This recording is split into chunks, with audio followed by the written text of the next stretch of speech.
Our next speaker is Caitlin McLavy, and she has been with the Clean Lakes Alliance since June 2022. Am I standing in the middle there? As the Watershed Programs Manager and Program Lead at the organization, she heads the Lake Forest Water Quality Monitoring Program, volunteer coordination, and public outreach. She does a lot of things, and she's going to share some of the nuggets of success that her organization has had. So here you go, Caitlin. Thank you. Awesome. Thank you. That was great, Donna. That was wonderful. Hi, everybody. It's great to be here today. My name is Caitlin McLavy, and I am the Watershed Programs Manager at Clean Lakes Alliance. And today I'm going to be talking a little bit about inviting everybody to become a watershed steward, because we all know that we can't have enough of these, right? That all of the health of our lakes and our watershed all rely on people getting involved. And we are no different down in Madison. So a little bit about Clean Lakes Alliance quick. So we are a nonprofit organization that's been around for about 15 years. We serve the Yahara River watershed. And so we are a little bit different in the sense that we are not a lake district or an association. We're a nonprofit organization. I have the pleasure of getting paid to do this, which is really wonderful. And our mission for our chain of lakes, so we have Mendota, Monona, Lake Wingra, Wabisa, and Kaganza, so 5 lakes total. Our mission as an organization is to champion our lakes and watershed stewardship for the benefit of all. And that phrase, watershed stewardship, is key there. And like I said, we need more people to get involved. And so here's a couple strategies that we do as an organization to get investment from the community and grow people's participation in our work. So we have this kind of ladder of engagement approach that we use, where we first start with engaging people, kind of usher them into empowering them to act, and then finally activate these watershed stewards that we have. So I'm just going to go through a couple quick examples of how we are engaging the community at these different levels. So first, starting with engage, we are engaging our community via our communications and events. So we invite people into the organization, connect them to the watershed, mobilize a base of support, and celebrate shared successes. This is our entry point into the organization, right? And so I have a couple different photos here, but the purpose of our events that we have and our communications is to cultivate a love for the lakes by offering educational and enriching experiences that connect people to the lakes. I think many of us in here can agree that the reason that we're here today, the reason that we care so deeply about our lake or our watershed or our water bodies, or why we choose to do the work that we do, is because we had these positive experiences with our lake, with these water resources, right? We had access to them. We have experiences with them. We have a shared history with these water bodies. And so the first step into getting more people interested in your mission is to give them these positive experiences, engage them, enrich them, kind of pique their curiosity, start to formulate their love for the lakes. Because if people don't have experience with them, then they can't care about them, right? We can't care about what we don't know about. So just a couple photos of our events here. So that photo on the left there, we have a really big event every winter called Frozen Assets. It's a wonderful opportunity for us to get the public out onto our lakes and engage with our lakes, often at times when they're overlooked, right? Not too many people are usually interacting with our bodies of water once they're frozen over. And so if the weather is good, we can have thousands of people come out and engage with the lakes in a different way. Anytime you drill a hole in the ice, it immediately draws a circle. People love to know what's going on down there. And so it's an easy way to partner with lots of different organizations. We have a frozen 5K on the lake. It's the only 5K that we know that takes place on a frozen body of water in North America. So we have these really kind of niched and very experiential events that we use to get the public involved and get our name out there.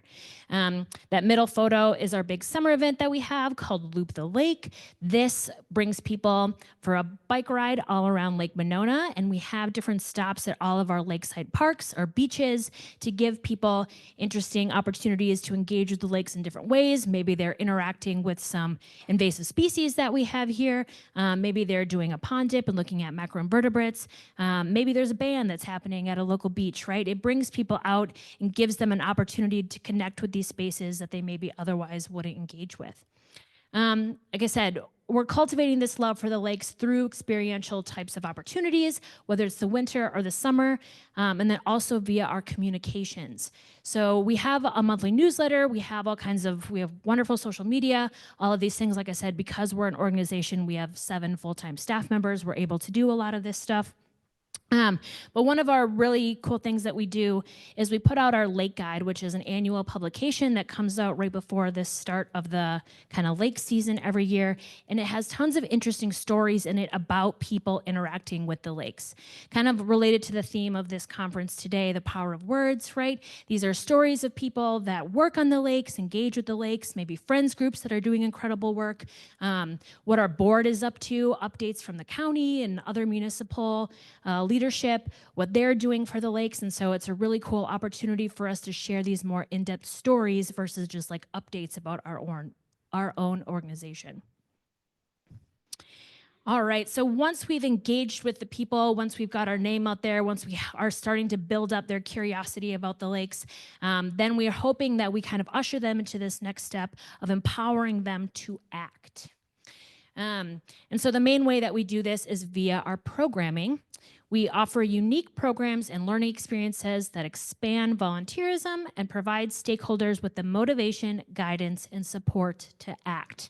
Said all of our lakes could use some more watershed stewards, some people that are actually putting these practices into place that we know benefit water quality. And so how are we doing that? As our programs manager, you'll have to indulge me. I'm going to talk a little bit about some of the key programs that we do. One of them being our Volunteer Day program, where we're instilling care for the land that impacts our waters.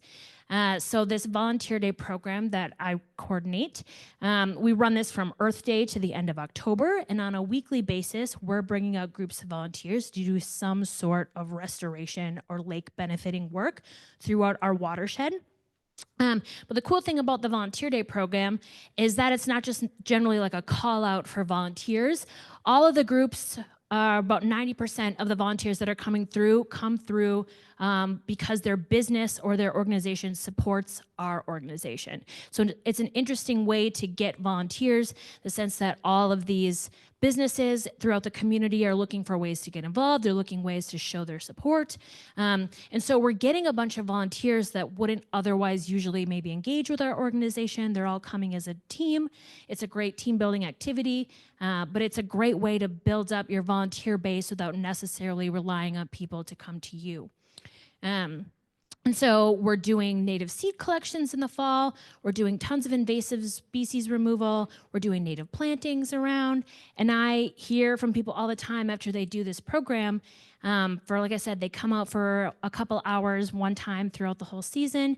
And people are like, I never, ever realized that there's a connection between native plants and water quality. I'm like, that's great. Yes, it's a huge benefit to water quality. The more people that we can have make that connection, better off our watershed will be. People will say, oh, I came out and did a buckthorn removal project. I never knew about buckthorn, and now I see it everywhere. Like walking around the neighborhood, I see buckthorn everywhere, and I want to just like go and like take it down and tell my school, like, or whatever, like wherever they're seeing it, that they need to remove this invasive species. Or native plantings that we're doing. We do beach cleanups, we do park cleanups, all kinds of different things, like I said, to get people out and give them an experience where they're out connecting with the lake, benefiting the lake, and interacting with our watershed in like a pretty low-key way, in the sense that it's not a bunch of information that's being kind of shoved down their throat, but a way that they can actually do some hands-on stuff. And they usually come away with some pretty positive experiences, which is pretty cool. Another program that we have is our Lake Forecast Water Quality Monitoring Program. This is a program that we have that connects people that are looking to do maybe a little something extra, or maybe they're kind of done with removing buckthorn, right? They're done doing beach cleanups, maybe. They're looking for another way to get involved. So last year I had 116 monitors throughout all 5 of our lakes. And what they are tasked with doing is twice a week they go out and they gather some pretty basic water quality conditions.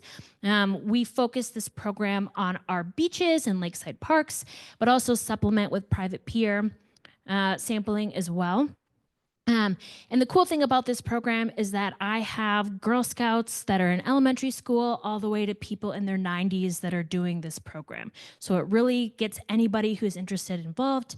You do not have to be an adult to do it. You don't have to be a trained scientist or have experience with water resources. You don't have to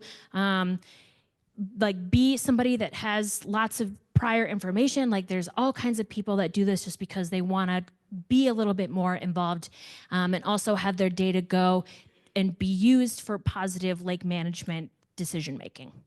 And so they go out and they are basically their shoreline stewards of their area. Like I said, twice a week they go out from Memorial Day to Labor Day. They put their information into our free app called Lake Forecast, or they add it to our website, lakeforecast.org. And it's basically used as a public resource for people to interact with our lakes and our lakeside spaces more often. If you know anything about the chain of lakes in Greater Madison, you may know that we often have cyanobacteria blooms. Our lakes, our beaches sometimes are closed from E. coli and other things that are happening to them. And they've basically there's this story about our lakes that they're kind of drifting into this liability area, right? Where our lakes, people have kind of maybe given up on them, that they don't always have the most positive connotation with them. And we're hoping to change that, right? We need people to care and be invested with our water bodies, because again, if they don't care, then they don't really have a great future. So what these monitors are doing is they are going out and they're saying, like, do I see a cyanobacteria bloom or maybe a green algae bloom? Is there a ton of goose poop that's on the beach here, which maybe will lead to a closure soon of E. coli concentrations being too high? What am I noticing at the beach, basically? And they put all this data into the app, and then it immediately goes up. And so a member of the public could go and they could say, like, oh, like, where should I go kayaking today? Where should I bring my kids today to swim? Where should I bring my grandparents or my dog, right? So it's a public resource for people to be able to go and look and say, where are our beaches looking really good today? Where's maybe a spot that isn't looking its best today, and I'll maybe try again next week. So we have this whole community of shoreline stewards that we're growing, and it's a really wonderful program and way to get involved. So once we've engaged people, started to cultivate that love, empowering people to act and participate, the last piece of this is to activate this membership. So we are activating our community via our advocacy agenda. We strengthen and direct the Community Alliance to activate for action and accountability around common sense solutions. And so there's a couple key things that we do every single year. Like I said, I think that the common theme of this conference this year is that the power of story is really useful. And so the Lake Forecast program that we have and the Volunteer Day program that we have and our events and all of these really cool things are not necessarily data heavy, right? We're not pushing science down people's throat. We maybe try and sneak it in here or there. But we also do have tons and tons and tons of data and more analytical pieces that we're using to drive lake management decisions and advocate for our lakes. And so one of these pieces that we have, it's called Renew the Blue. It is a community guide for cleaner lakes and beaches.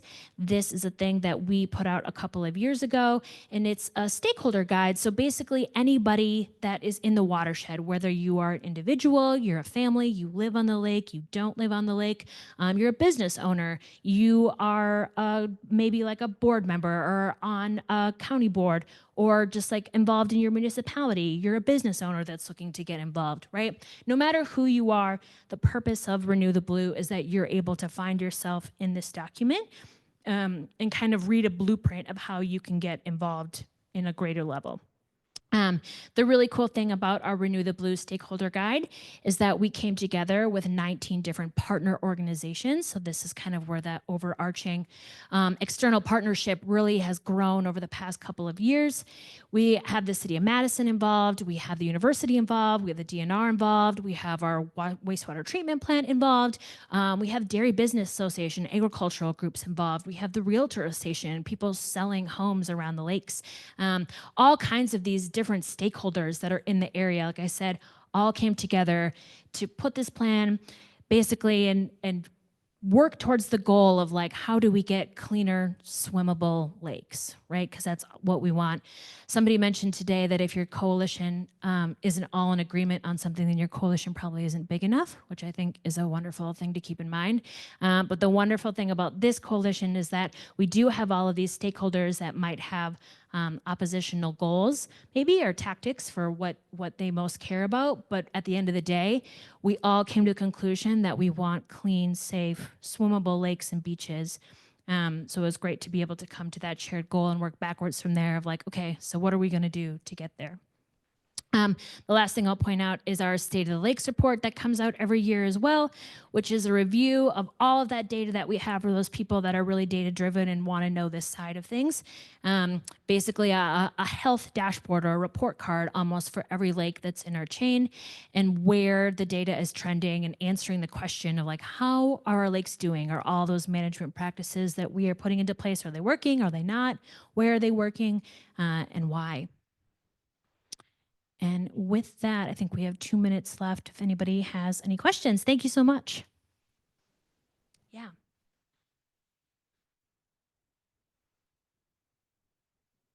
Yeah, so the question is, where is Renew the Blue accessible? So if you go on our website, it's on the website. If you look on the top tabs, it says our work. And then if you go down, there's a tab that says Renew the Blue. And right now, I'll add the update that we worked together for a couple of years with all kinds of these entities to create this stakeholder guide. And right now we're just starting the process. I'm going through like, okay, everybody agreed to these goals. Everybody agreed that we're going to work together to create these more swimmable and safer lakes. And now we're putting together all of the basically the accountability pieces and like, so, okay, and the actual management. So we came up with the plan, everybody shares the goal, which is wonderful. It took a lot of work. But then now what are we actually doing, and how are we keeping these partners accountable so that way this work continues to be done? Yeah, great question. So how do we go about deciding which businesses to contact for this?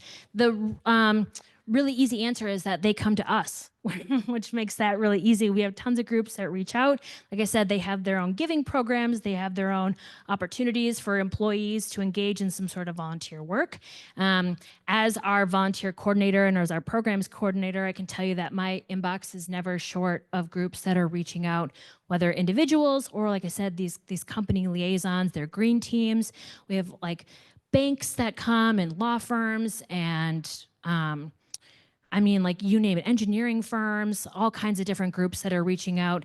And like I said, they usually support us financially, but then also they provide these volunteers and these opportunities for their members to come out and maybe engage with the lakes in a new way that they haven't before.